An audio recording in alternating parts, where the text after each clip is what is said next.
So we are going to provide a manual solution to repair the missing DLL file. Just don't forget to like this video and subscribe to my channel. Okay, let's start it.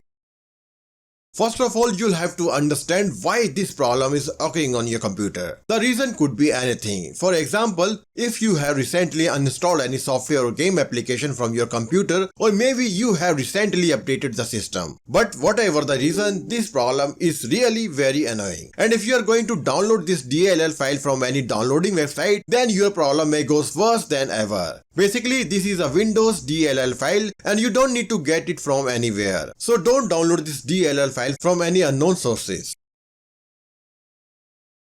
If you are running Windows 8 or 10 or any upper version of Windows, then run the DISM tool before running the System File Checker tool. And also you need a Windows image file, which is the Windows installation setup file.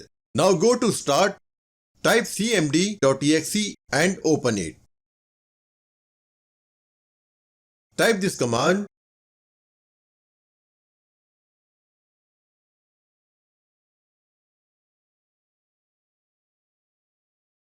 Now you have to give the path where your Windows 8 or 10 image file is located. In my case, it is located in my pen drive, which is a D drive. Now complete this command with the source code.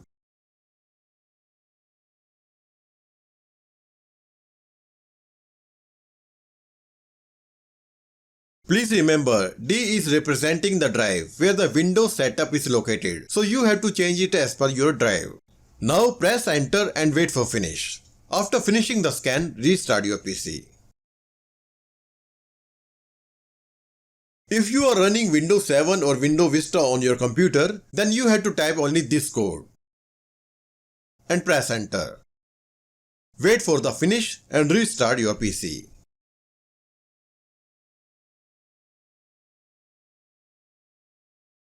If you are unable to do the first method, then you can also try this one. Download the Windows Universal CRT update from Microsoft. It is also known as Windows Universal C Runtime, which is a Windows operating system component.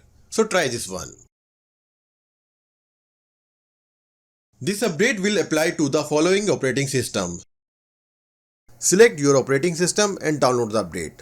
And if you don't know your system type, then go to Desktop. Select My Computer, right click, click on Properties, and you can check your system type here. Most probably it will be 64-bit operating system. Now select your operating system and download the update. If you have Windows 10 or any upper version of the operating system, then download this update from here and install it on your computer. After doing so, restart your PC to check the issue and let us know if the problem is still persisting on your PC or not. Thank you very much.